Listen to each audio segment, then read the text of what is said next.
Hello friends, आज मैं बात करने वाला हूँ टॉपिक पे should we have a plan B in our life.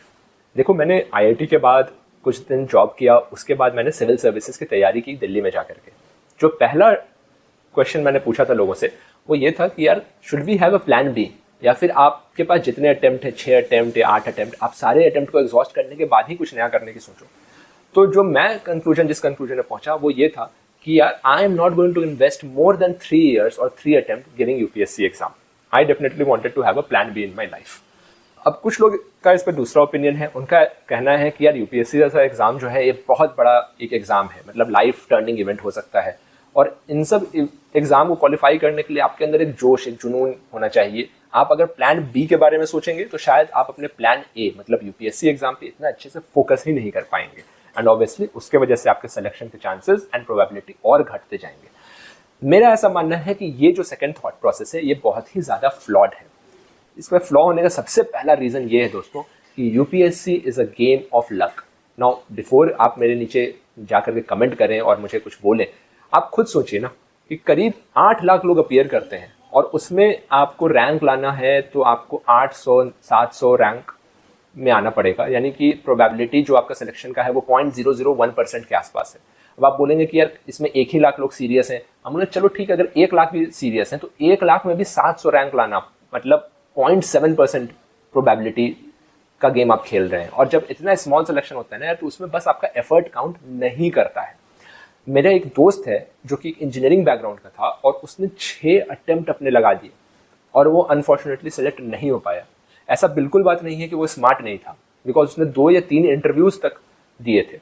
और मैं आपको एक खास बात बताता हूँ, उसका 1 साल इंटरव्यू में स्कोर आया था 200 नंबर आउट ऑफ 250 या 280 जितने का भी एग्जाम होता है, और अगले साल उसको आ गया 120। अब आप ये बताइए दोस्तों, आप खुद सोचिए कि विद इन 1 year इंटरव्यू आपका आईक्यू नहीं चेक करता है, आपका पर्सनैलिटी एक तरीके से चेक करता है, डिसीजन मेकिंग, कम्युनिकेशन स्किल ये चेक करता है। किसी का भी ये जो ट्रेड्स हैं ये इतने ज्यादा कम कैसे हो सकता है, ऑलमोस्ट 50% कैसे हो सकता है। तो दिस अगेन शोज कि it is a game of luck कि आप किस पैनल में फंस गए, उस दिन उस इंटरव्यूअर का मूड कैसा था। सिमिलरली अगर आप एसएससी जैसे एग्जाम में अपेयर कर रहे हैं तब तो भाई आपका एक दूसरे लेवल का लक चाहिए कि कहीं उस साल का एग्जाम पेपर ही लीक ना हो जाए, जो कि अगेन आपके हाथ में तो है नहीं। तो इस तरीके से क्या होगा कि आप एफर्ट तो अपना बहुत देंगे, 100% या उससे भी ज्यादा आप एफर्ट दे रहे हैं, बट इवेंचुअली आउटकम जो है वो आपके हाथ में शायद 50 या 60% ही है, बाकी 20-30% it is a game of luck. दूसरा पॉइंट आप ये देखिए कि जस्ट इन केस अगर आप फेल कर जाते हैं तो उसके बाद आपका जस्टिफिकेशन भी कोई नहीं सुनेगा। मतलब वो ये नहीं बोलेगा कि नहीं नहीं अरे 2 बार ये इंटरव्यू दे चुके हैं या फिर इतने स्मार्ट थे। वो बस ये देखते हैं कि भाई आप पास हुए या नहीं हुए, right. There is no mid way out of it. अभी गवर्नमेंट कुछ ऐसा प्रोसेस लाने की कोशिश कर रही है कि जो लोग इंटरव्यू तक पहुंच गए हैं उनको एब्जॉर्ब कर लिया जाएगा दूसरे डिपार्टमेंट्स में, जो कि एक बहुत ही अच्छा पहल है, क्योंकि यूपीएससी का जो बंदा इंटरव्यू रीच किया है उसका जो करेज है, उसका जो डेडिकेशन है, उसका रेजिलियंस है वो बहुत ज़्यादा हाई है। बट अगेन ये प्रोग्राम कितना सक्सेसफुल होता है वो तो आने वाला समय ही बताएगा। तीसरा पॉइंट ये है दोस्तों कि how do we define success, इस पर भी बात आनी चाहिए। अब मेरा जो एक दोस्त था वो अभी आसाम में कलेक्टर है। मैंने तो अपने प्रिपरेशन 3 अटेम्प्ट के बाद छोड़ दी, मैंने एमबीए कर लिया, और जिस समय मेरा वर्क फ्रॉम होम चल रहा था तो मैं एक बार उसके घर गया, मतलब कलेक्टर बंगलो पे जहाँ पे वो रहता है वहाँ गया, और मैं उसके घर से ही काम कर रहा था। तो शाम में हम लोग एक दिन बैठे एंड ही सेड कि यार तू कितना लकी है, कितना अच्छा सैलरी भी है तेरा एंड फ्लेक्सिबिलिटी भी इतना हाई है, तो लाइफ तो तू जी रहा है। मैंने बोला बॉस, तुम्हारे लाइफ जीने के लिए तो मैं अभी अपना लाइफ तुम्हारी लाइफ से ट्रेड करना चाहूँगा, I want to be a collector, तुम ये क्या बात कर रहे हो। तब फिर उसने बताया कि नहीं यार देखो, मैं बॉर्डर डिस्ट्रिक्ट में बैठा हुआ हूँ, यहाँ पे हमेशा कुछ ना कुछ इशूज चलता रहता है, इंफ्रास्ट्रक्चर अच्छा नहीं है, मैं अपने घर वालों से, अपने दोस्तों से नहीं मिल पाता हूँ और बहुत अकेला फील करता हूँ मैं। देन आई रियलाइज कि हमें हमेशा ये लगता है ना कि grass is always green on other side. हमें ऐसा लगता है कि यार आईएएस बन गए तो यार जिंदगी बिल्कुल सेट है, पर ये सेट वाली थ्योरी ना एक्चुअली दोस्तों बहुत ज़्यादा फ्लॉड थ्योरी है। ये बचपन में माता पिता हमें सिखाते हैं कि 10th 12th आईआईटी कर लो तो लाइफ सेट है, उसके बाद कोचिंग वाले सिखाते हैं कि यार आईएएस बन जाओ तो लाइफ सेट है, जबकि ऐसा इन रियलिटी होता नहीं। ठीक है, तो आपको अपना पैरामीटर ऑफ सक्सेस जो है ना, एक आईएएस का जो भूत है कि आईएएस नहीं तो कुछ नहीं, वो भी हटाना पड़ेगा अपने दिमाग से, बिकॉज इन रियलिटी आईएएस बनने के बाद लाइफ आपका बहुत रोजी और ड्रीमी ऐसा नहीं होगा। तीसरा जो मेरा आर्ग्यूमेंट वो ये है कि चूंकि अभी मैं प्राइवेट सेक्टर में काम करता हूँ, मैं बड़े बड़े सीएक्सओज के साथ बैठता हूँ, उनके डिसीजन मेकिंग को देखता हूँ, तो मैंने देखा कि हमारी जो कंपनी है उसके सीईओ हैं जब वो नया प्लांट खोलते हैं तो हमेशा कंटिजेंसी प्लानिंग की बात करते हैं कि यार अगर ये फेल हो गया तो हम क्या करेंगे, यार अगर वहां पे फायर आ गया तो हम प्रोडक्शन कैसे मेंटेन करेंगे, राइट। इवन आप गवर्नमेंट सेटअप की बात करिए, अगर मान लीजिए प्रधानमंत्री का या चीफ मिनिस्टर का काफिला चलता है तो उसमें 2-3 कार होते हैं, जिसमें से आप बाहर वाले को पता नहीं रहेगा कि प्रधानमंत्री किस कार में बैठे हैं। क्यों? Because the security team always wants to have a plan B.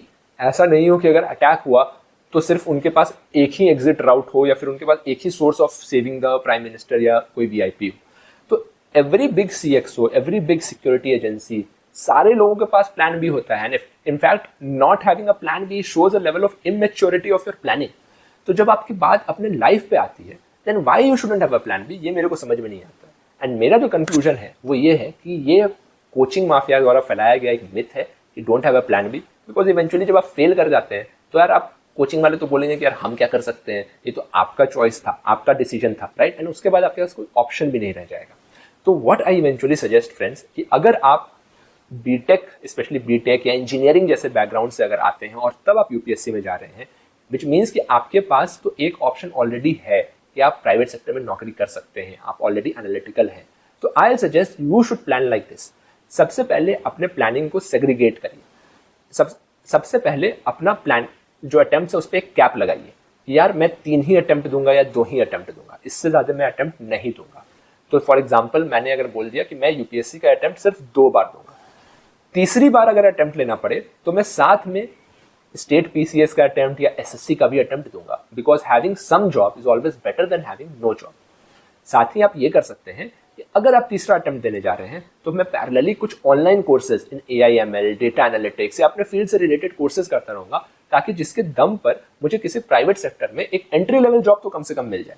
Again हो सकता है तब तक आपके दोस्त आगे निकल गए हों, उनके पास 20 लाख 25 लाख का पैकेज हो और आपको शायद 5-7 लाख का ही पैकेज ऑफर किया जाए।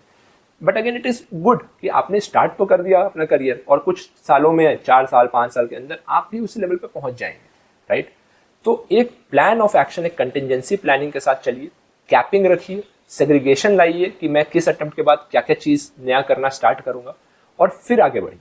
Because friends, game of probability में आप हमेशा इस बात का ध्यान रखिए कि आपकी जो विनिंग है वो सिर्फ आपके मेहनत पे डिपेंड नहीं करेगी।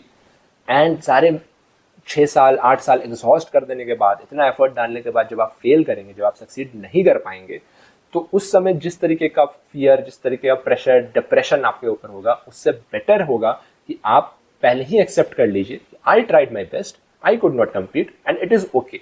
लाइफ में सक्सेस का डेफिनेशन बहुत कुछ डिफरेंट हो सकता है, एक आईएएस बनना ही अल्टीमेट सक्सेस नहीं है। You acknowledge that and you move on and you remain a very decent, very good, very fulfilling and happy life.